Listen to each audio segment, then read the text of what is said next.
لو فكرتك عن العدس إن العدس ده أكلة شتوي وخلاص، فأحب أقولك إنك بتفوتي على نفسك كنز حقيقي.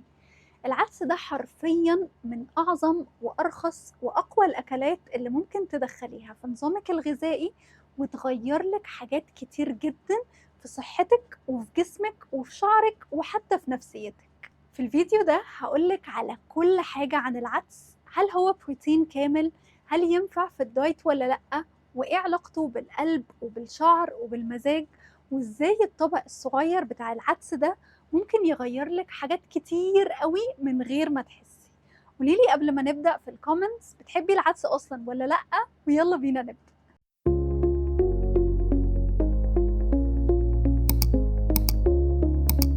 هلو أنا آية بلال. أول حاجة، هل العدس بروتين كامل؟ السؤال ده مهم جدا، خصوصا لو انت نباتية أو بتقللي اللحوم. العدس بيحتوي على نسبة عالية جدا من البروتين، تقريبا كل 100 جرام في حوالي 25 جرام بروتين.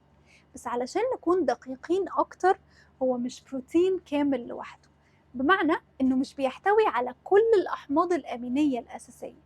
بس لو ضفتي له أي نوع كارب زي الرز أو شريحة عيش بني، بيبقى وجبة بروتين متكاملة زيه زي الفول بالظبط. يعني العدس والرز يعتبروا بروتين كامل، ودي حاجة عظيمة جدا، خصوصا لو بتدوري على بديل صحي ورخيص زي اللحم. ولو عندك إمساك مزمن أو جهازك الهضمي مش منتظم أو دايما عندك انتفاخات وغازات، فالألياف اللي في العدس هتفرق معاكي بطريقة رهيبة.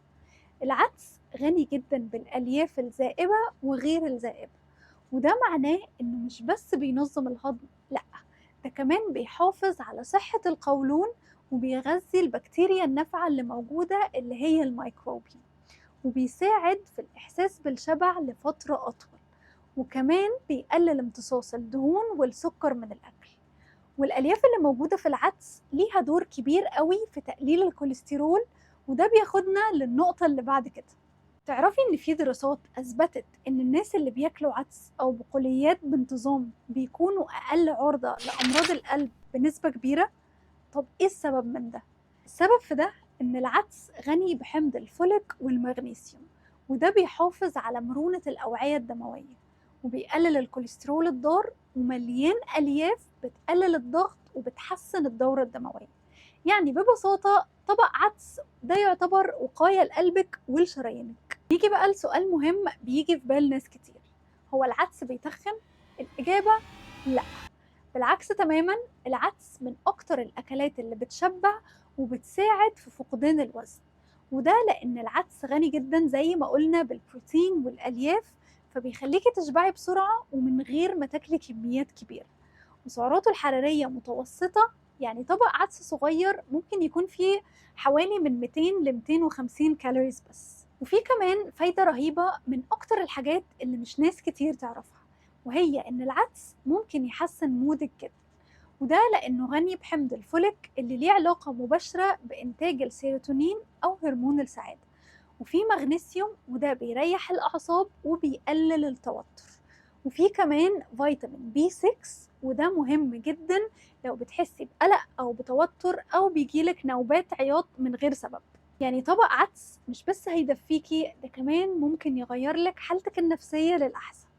وده ياخدنا لسؤال مهم، ازاي ناكل العدس بطريقة صح؟